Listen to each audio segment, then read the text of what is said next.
তো আজকে তোমাদের সাথে আমি একটা অদ্ভুত জিনিস শেয়ার করব, আর আমার সাথে আছে স্বামী। দেখো, এটা হচ্ছে আমার ইলেকট্রিক স্কুটি, আর দেখে নাও ভালো করে।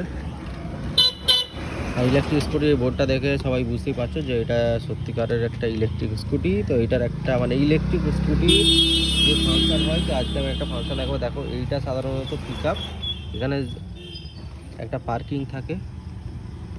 আর এখানে আমাদের সাথে কিরম হচ্ছে দেখো, দেখো পিক আপ টানছি, গাড়ি যাচ্ছে না, কিন্তু এই দেখো এইটা আছে পার্কিং মোড হয়, মানে সেলফের মতোই কাজ করে। জাস্ট একবার প্রেস করলে এখানে পি লেখা থাকে, একবার প্রেস করলে 0 0 হয়ে থাকে, ঠিক আছে। তো এখানে এখন 0 0 হয়ে আছে। আর এটা দেখো, আমি এখানে পিক আপ টানছি, যাচ্ছে না। এ দেখো আমার হাত কোথাও নাই, এ দেখো, এ দেখো গাড়ি যাচ্ছে। বুঝতে পারছো কীরকম হচ্ছে? এ দেখো পিক আপ আমার একই জায়গায় থাকবে, কিন্তু আমি দেখো প্রেস করলাম, গাড়ি যাচ্ছে।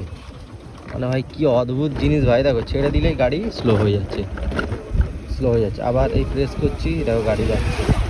বুঝতে পারছো আমার হাতটা? সবাই দেখো, আমার হাত কিন্তু নর্মালি যেরকম থাকার সেরকমই আছে। দেখো গাড়ি যাচ্ছে, কিন্তু স্মুথ যাচ্ছে।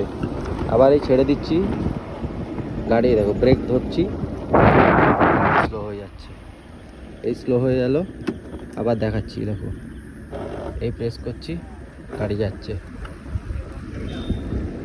দেখেছো, এইটাই হচ্ছে ইলেকট্রিক স্কুটির কামাল ভাই। কখন কি হবে কিচ্ছু বলা যাবে না। সামনে দেখো, এই দেখো, দেখো পিক আপ, আমি ভুল করে খালি পিক আপ টেনে দিচ্ছি, কিন্তু গাড়ি যাচ্ছে না। সামনে গাড়ি ফাড়ি ছিল, এই দেখো এইটা আমাকে বারবার প্রেস করতে হচ্ছে। এই হচ্ছে ব্যাপার। কেন দেখি কী হয়। সামনে গাড়ি ফাড়ি এসে যাচ্ছে ভাই, আমি বুঝতে পারছি না কী করবো।